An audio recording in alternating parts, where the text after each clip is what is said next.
Hello everyone, this video will be talking about how we produce the images using X-ray. First, the X-rays exit the tube and interacts with the patient, and some X-rays are absorbed, some are scattered, and some reach the detector. So we have three scenarios that may happen to the X-ray. Some of them will be absorbed, some of them will be scattered, and some will reach the detector. The image forms from different attenuation, so our image will be formed by having different attenuation depending on the ability of the tissue to attenuate the X-rays. First, we have the primary radiation, which will be here before the patient. This refers to the X-ray beam prior to any interaction with the patient to grid, table, or image detector. So the primary beam is the beam without any interaction that exits from the X-ray tube. And then we have the secondary or the scatter radiation, X-rays that change direction due to interaction, which mainly caused by Compton scattering. So the scatter radiation or the secondary radiation, it's the radiation or the photons that have changed in the direction due to the interaction with the patient. It contributes to image fog or reduced contrast. So it's noise, so it's reducing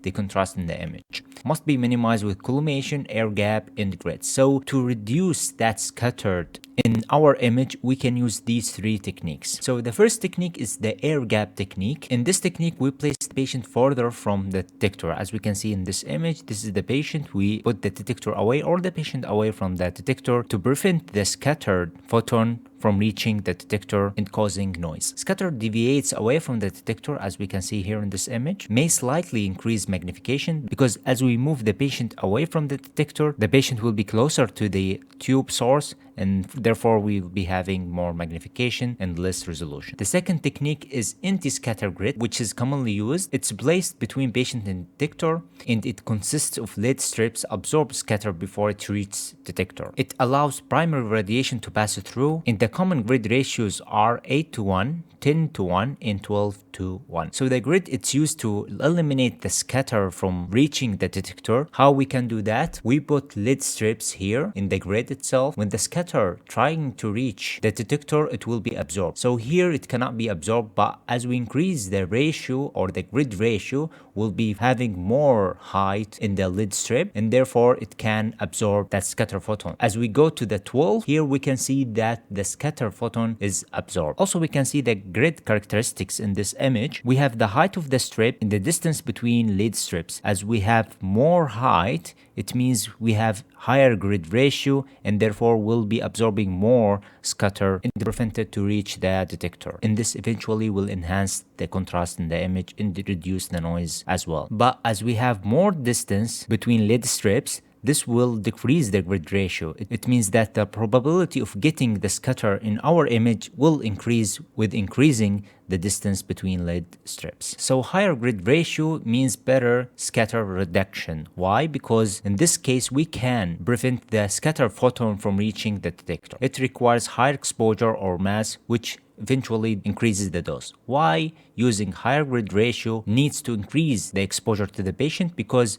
in this case, as we use higher grid ratio, we'll be absorbing more useful photons that's coming from the beam. So in this case, we need to increase the number of photons and therefore this will increase the dose. Must be used for thick body parts. Why? Because in thick body parts, we'll be having more scattered photons in our beam. In this case, we need the grid to be used. This is why in the abdomen X-ray, we need to use the grid, otherwise the image quality will be reduced. Grid alignment is critical to avoid artifacts, and we'll be going into details about the grid alignment and how the alignment will affect our image. We have a technique called moving grids. During the X-ray exposure, the grid is set into continuous motion. This movement occurs only while the X-ray beam is on and is synchronized with the exposure time. So in this case, the grid will move during the exposure. In this case, the strips will not appear in the image or it will not have that shadow appearance in the image. Because the grid is moving, the lead strips do not remain in one fixed position relative to the image receptor. As a result, their shadows are spread out over the image, making the grid lines invisible. We know that strips in the grid, it's from lead, and this lead will have that effect on the image. To remove that small effect, we can use moving grids to eliminate it. So quick summary, scatter control is critical for high quality images, which includes collimation, air gap, and anti-scatter grid. So we can use one of these to reduce the scatter into our image and improve the image quality. The most common thing that is used is the anti-scatter grids and the collimation. We don't usually use the air gap because it causes more magnification into the image and decreasing the resolution. Proper technique reduces repeats in patient dose. We always need to check our technique before exposing the patient to produce the image. Now we finished the scatter radiation or the secondary radiation. Now we have the exit beam, which is after the patient. The beam that interacts with the detector and will have been significantly attenuated. Attenuated by whom? By the patient. And this beam will be having a higher average energy compared to the primary beam because of the absorption. However, the beam will have been heavily filtered and will be harder and more penetrating than the primary beam, and it has useful information. So this beam here, it has been filtered and harder. It means it have more average energy compared to the primary beam. Now we will move to the image receptor or the image detector. It's used to capture transmitted X-rays. So this is the detector. It needs to be behind the patient to get the information or to get the X-rays to produce the image. So this detector has many types. In general, we have the film screen, which is traditional. It's not commonly used in these days. And then we have the computed radiography. It's between the film screen and digital radiography. And finally, we have the most common, which is the digital radiography. All these three, it's used to convert X-rays to visible image or digital signal. Now we'll talk about the contrast in the image, difference in optical density or pixel intensity between tissues. So the definition of the contrast in the image is the difference in the optical density or pixel intensity or different gray level between different tissues. It's determined by tissue attenuation, so different tissues have different attenuation and therefore will be having different brightness and contrast between them. And then we have the KVB. The KVB will control our contrast in the image. As we increase the KVB, we decrease this attenuation between different tissues and therefore we'll be having less contrast. And finally, we have the scatter radiation. It has minimal effect, but it's still there and it will affect our contrast. The spatial resolution, its definition, it's the ability to distinguish between two adjacent structures. So in resolution, I don't compare between two different gray level between two tissues rather than distinguishing these two structures as two different structures. We will take this image as an example. Here we have low resolution and high resolution. So here up in this image, we can see two fingers or two objects separated from each other. And here as well we can see that, but as we go more and more with lower distance, for example here, this bone, it's different from this bone, but with lower resolution we cannot distinguish that. We see it as just one bone fused together. So here I didn't distinguish between two brightness because the brightness is almost the same, but I distinguish it as two separated objects or fingers. So the spatial resolution will be affected by the focal spot size. As we use a small focal spot size, we will be having higher resolution. The motion will affect the resolution as well. It's very important to understand that the motion will affect our resolution in any image. As we have motion in the image, we will be having a bad resolution. Detector type, some detectors will provide a higher resolution, and the geometric factors, it will affect the resolution. For example, here we have the magnification. As we have more magnification, it will reduce the resolution in our image. Now for the noise, it's random variations in image density or gray level. It's caused by low photon count. We have less number of photons in our image and it reduces image quality. So how to fix that?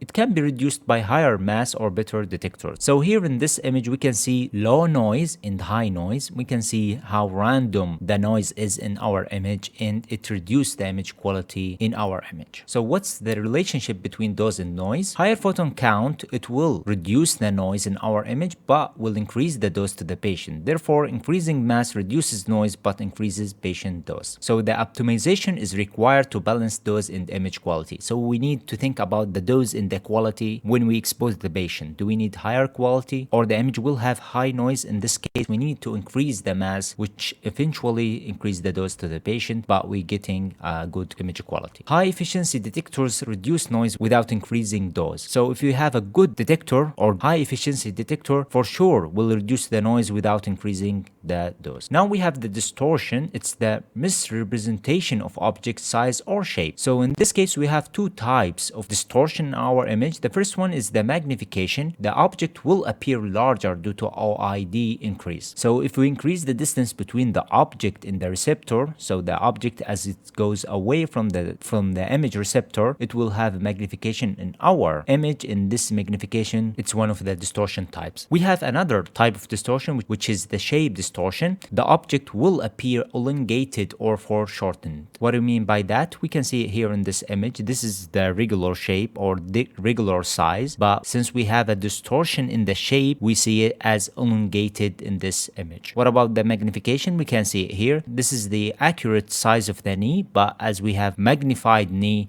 will appear as magnified in the image. Now let's see the geometric factors that affect our geometry in the image. We have the SID, which is the source to image distance, which is from the source or the focal spot to the image receptor. And then we have the SOD, which is the source to object distance. In our case, it's the source to our object. And then we have the source to skin distance, which is from the source to the skin of the patient. And finally, we have the OID, which is the object to image distance, which is from the object here to the image receptor. Each factor influences image size and sharpness. These factors can affect the geometry of our image. This slice may be a little bit hard, but I simplified it and made it easy. So first, we have the enlargement of the image relative to the object. We need to compare the real dimensions of the object with the image. If there is a deviation between these two, we'll be for sure having a magnification or distortion in our image. So the magnification factor equals SID over SOD, which is equal SID over SID minus OID. So maybe intuitive to increase the SID to increase the magnification factor. This is false. Why? Because as we increase the SID, the SOD will increase as well. So we need to have that table to understand the effect of increasing SID on the magnification on our image. For example, here as the SID 100 in the SOD 90, the magnification factor will be 1.11. So we will be having more magnified image or object or organ. But as we increase the SID by 10, which will be 110,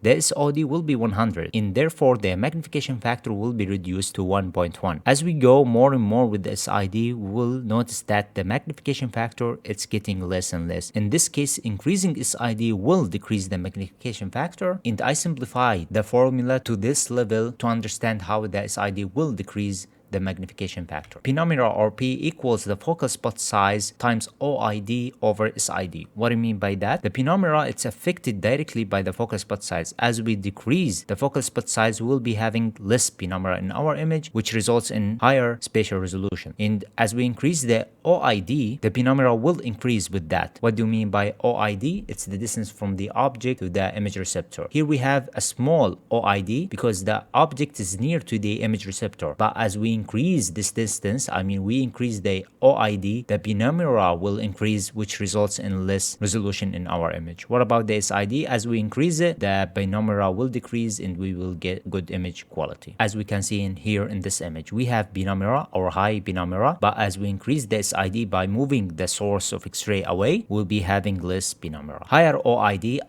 by moving the object away from the image receptor, we'll be having greater magnification. How is this possible? You can refer to this magnification factor formula. You can get or understand that point. Each organ has its own depth, making it having its own magnification. So inside the human body, we have different organs with different depth. In this case, each organ has its own OID and therefore will be having its own magnification. Off-center organs will have a higher distortion than central ones. So the organs in the peripheral side inside the human body will be having a higher distortion compared to the center ones. So for the focal spot size, it creates penumbra or blur, as we can see here in this image. For the large focal spot, we see penumbra or higher penumbra compared to the small focal spot. Larger OID, it will produce more blur because X-ray beam spreads more. In this case, we'll be having less resolution. Small focal spot, as we can see here, it will provide better spatial resolution. Why? Because we have less penumbra. What about the Hill effect? X-ray beam intensity varies along anode-cathode axis. So here we have the cathode-anode axis. In the X-ray beam intensity will be different according to that. For the cathode side or on the cathode side, we'll be having higher intensity. In this case, we can use it to position thicker part toward cathode for uniform density. If we have a thicker part here and a lower part here or a thin part here, we will put the thicker part into cathode side here because we have here high intensity, and this high intensity will help the beam to reach the detector with enough number of photons. X-rays produced far in anode side must pass through more anode materials, so more of them are attenuated before leaving the tube. So why we have low intensity here and high intensity here? Because the photons that is created deep into the anode side, it will travel more into the target, and this will cause more absorption of these photons, and finally proportionally less number of photons will be produced in this side in the cathode anode axis. But here, near to the cathode side, we have less anode material due to the angulation of the anode. In this case, the generated or created photons doesn't need to go through more anode material, and we will be having a higher number of photons produced on that side. So increasing SID will reduce the magnification, which eventually improve resolution. Why? Because we have less penumbra. So increasing SID will reduce less penumbra, in this case will increase the